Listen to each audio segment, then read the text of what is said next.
2020년 12월 10일 민법 수업 강의 복습. 짜잔!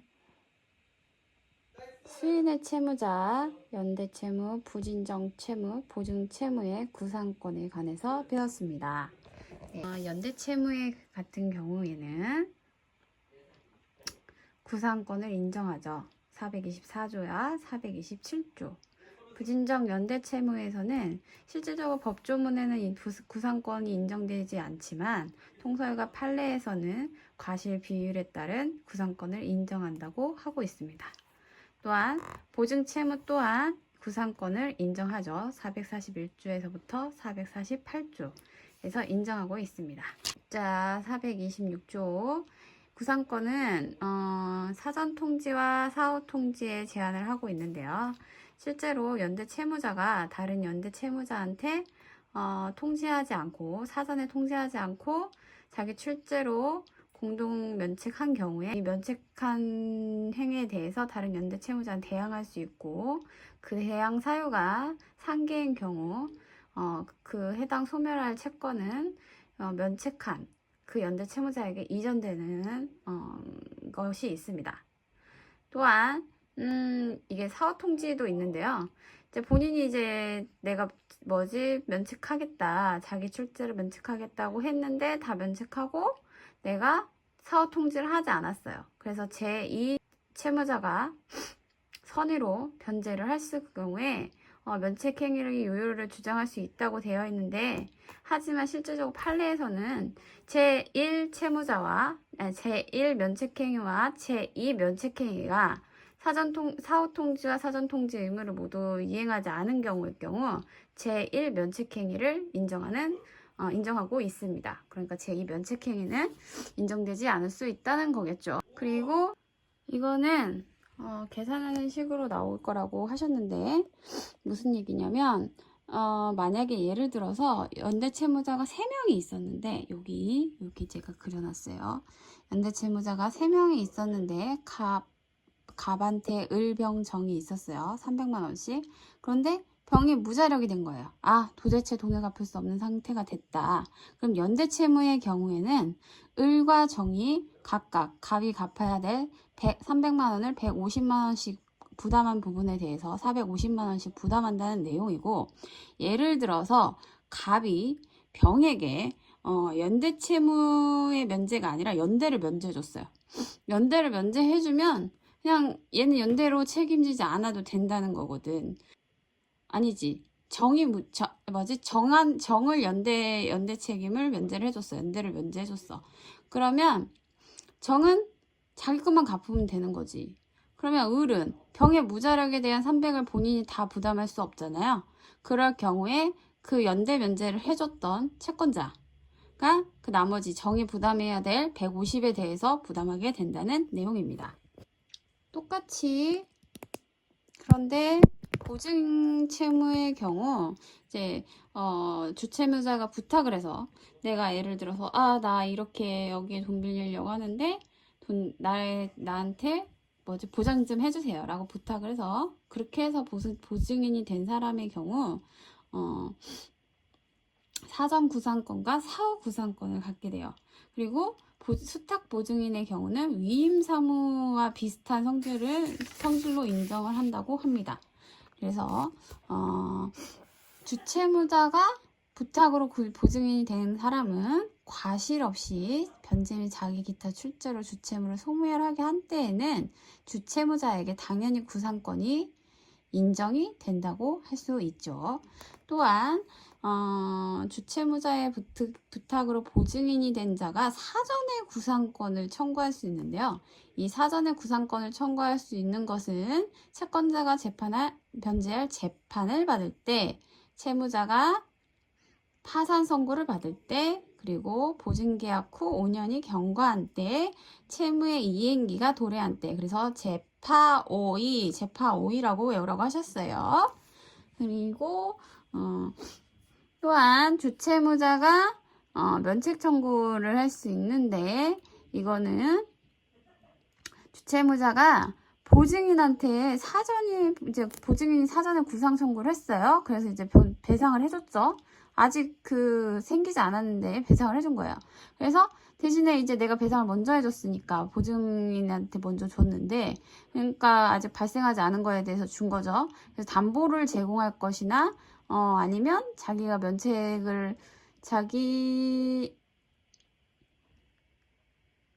자기한테 이제 면책을 하거나 담보를 제공할 것을 청구할 수 있습니다.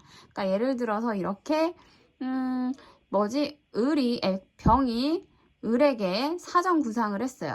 근데 을이 이제 돈을 못 갚는 상황이 생겼죠. 아니 이제 그러면 사전 구상을 하면 병은 그걸 바로 즉시 갑한테 변제를 해야 돼요.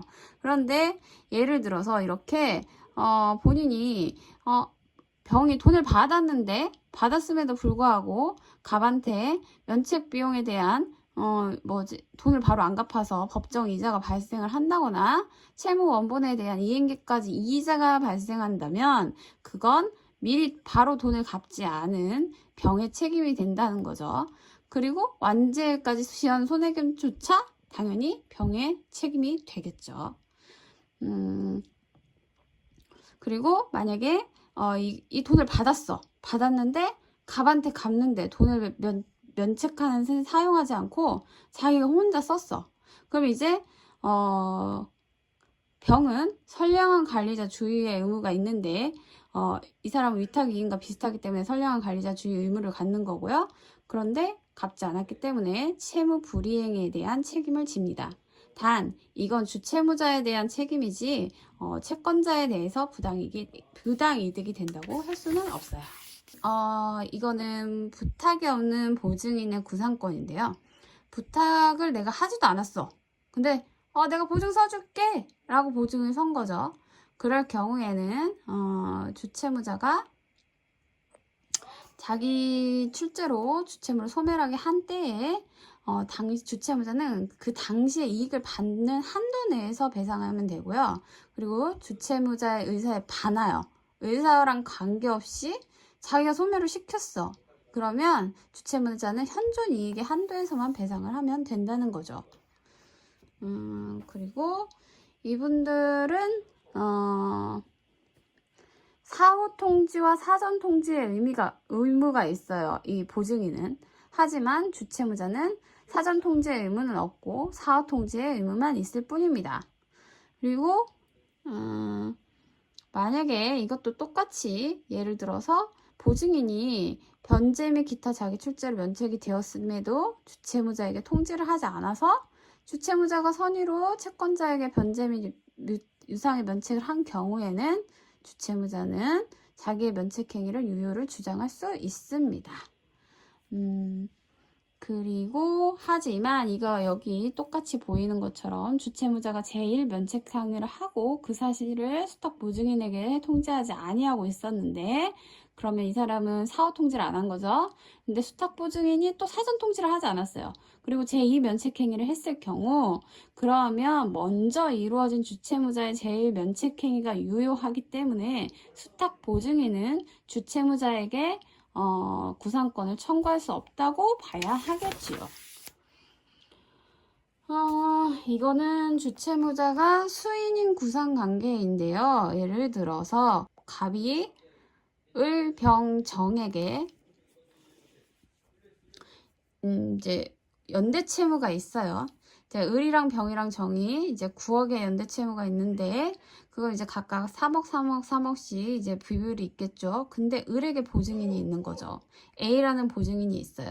그래서 그 A라는 보증인이 갑에게 9억을 전액을 변제를 하였어요. 그러면 A라는 보증인은 을에게 9억 전액을 구상할 수 있고요.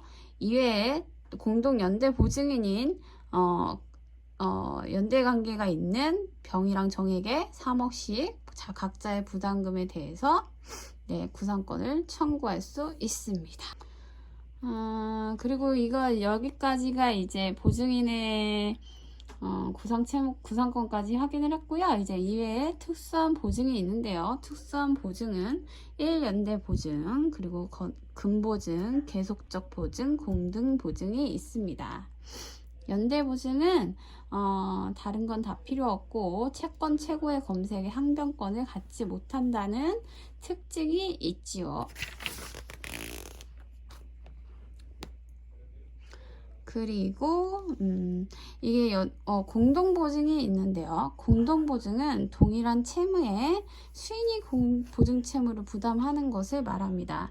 이렇게 채무자가 한 명이고요. 이 사람이 갖고 있는 1억의 채무에 A랑 B가 채권자 갑과 각각 이제 보증 계약을 체결을 하는 거죠. 이럴 경우에는 각 공동보증인은 주채무를 균등한 비율로 분할한 부분에 대해서만 보증채무를 부담합니다. 이게 이제 원칙이죠. 이걸 분별의 이익이라고 하고요. 단 이런 분별의 이익이 없는 경우가 있는데 이런 경우는 예를 들어서 이 보증인 A와 B가 보증 연대 관계이거나 아니면 보증인 A가 을과 연대 보증 관계이거나 B가 을과 연대 보증 관계일 때 혹은 이 채무 1억 자체가 불가분일 때는 분별의 이익이 없다고 볼 수 있습니다. 또한 수인의 보증인이 있는 경우에 보증인은 자기 부담 부분을 넘었을 경우에 넘어서 변제한 때에는 444조 부탁이 없는 보증인과 동일한 규정을 준용하고요. 주채무가 불가분이거나 상호 연대 또는 주채무자와 연대, 아까 말한 분별의 이익이 없는 상태라고 할 수 있죠. 이런 경우에는 보증인이 자기 부담 부분을 넘어서 변제했을 때 연대 채무의 구성권과 동일한 규정을 준용합니다. 자, 연대 보증인 중 한 사람이 라고 하면 공동 보증 중에 연대 보증으로 봐야 하는 거고요. 자기 부담 부분을 초과하여 변제를 한다면 당연히 다른 연대 보증인에게 자기 부담 부분에 대해서 구상할 수 있습니다. 그리고 아까 말한 조합원의 하자보수를 보증한 건설조합과 주계약생 보증인의 관계에도 똑같이 공동보증인으로 볼 수 있고요. 그래서 이들 또한 448조에 의해서 상대방에게 구상권을 청구할 수 있습니다. 특별한 이제 구상 관계 금보증인데요. 금보증이 뭐냐면 갑과 을의 이 채무가 확정되지 않았어요. 아직 확정되지 않았고 장래 증감 변동이 가능한 채무에 대해서 보증을 섰을 때 이 병을 금보증 상태라고 말씀을 드릴 수 있는데요. 대신에 이 금보증은 대신에 이제 채무의 최고액을 서면으로 반드시 특정해야 합니다. 왜냐면 이건 이제 보증을 설고 있는 병을 보호하기 위해서고요. 그리고 이 채무의 최고액을 서면으로 특정하지 아니한 경우는 그 계약은 무효로 볼 수 있습니다. 또한 이 금보증은 사정이 변경되면 해지할 수 있고요. 상속되지 않습니다. 하지만 기왕에 발생한 이미 사정이 발생하기 전에 해지하기 전에 발생한 것에 대해서는 해지할 수 없고요. 그리고 또 이왕에 발생한 것에 대해서는 상속도 가능합니다.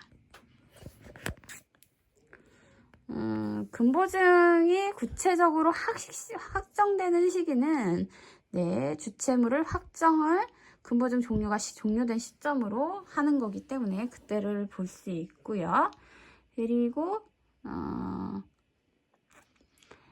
그 보증인 범위 채무에 관련해가지고 이 사람이 만약에 지속적으로 거래를 하고 있는 사람에 대해서 보증을 서게 된다면 계약을 이후에 그러니까 보증계약 이후에 발생한 채무는 당연히 이 사람이 보증을 하는 거고요.